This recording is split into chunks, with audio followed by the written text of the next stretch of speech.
ওর সাথে প্রথমে কথা বলে নেয়, আবার তো আপনাকে অনেক সুন্দর লাগতেছে এ কথা বলার পর আমার ভাই ওর মানে ওরা তর্কাতর্কি, আমরা ও ডাক্তার দোকানে বাইরে দেখতেছি ওরা তর্কাতর্কি চলতেছে। ও টাস করে কি আনছে, একটা কি জানি আনছে, আনার পর ও মাইর দিতে পারে না, আমি ওর টেলে দিছি, ওর টেলে দেওয়ার পর ওরা পাট করে ফেলছে, ওর মতো ও এদিক হয়ে গেছে।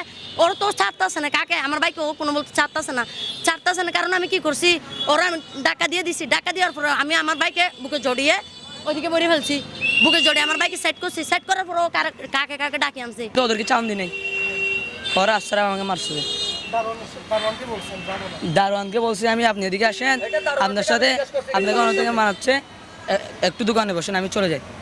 ছেলেটা মেয়েরা আচ্ছা রাখ আমাকে ও একটু কেন পানের দোকান করে, তো এই জায়গায় যখন দীর্ঘদিন দোকান করতেছে তাহলে এর সাথে ওর সাথে সম্পর্ক আছে, দারোয়ানের সাথে সম্পর্ক আছে। তো দারোয়ানের যখন ডিউটি শেষে এসে ড্রেস যখন খুলে ফেলছে, সিভিল পোশাক যখন বসে, ও দারোয়ানকে বলতেছে যে আজকে তো আপনাকে অনেক সুন্দর লাগতেছে, কথা এইটা এরা মনে করছে এদেরকে এই ব্যাড সাউন্ড দিছে, সে কারণে একে এভাবে মারছে। এবার এদেরকে যে ব্যাড সাউন্ড, সেখানে আরো অন্যান্য লোকজন ছিল, তো কেউ তো বলতে পারে না এদেরকে ব্যাড সাউন্ড দিছে, সেটা একটা কথা আছে না। একটা মানুষের এখানে তো অনেকজন আছে না, এখানে সিএনজি ড্রাইভার আছে, ওই বাদাম বিক্রি করতেছে, তারপরে এখানে আরেকটা দারোয়ান আছে, তো এরা কেউ না কেউ তো অবশ্যই শুনবে ব্যাড সাউন্ড দিল, তাই এটা তো কথা।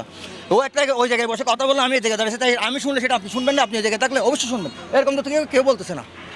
তো আমি যখন আমার ছেলে, আমি যখন এটার যখন ফাইসলা করতে আসছি, উল্টা আমার কলার ধরে ফেলছে।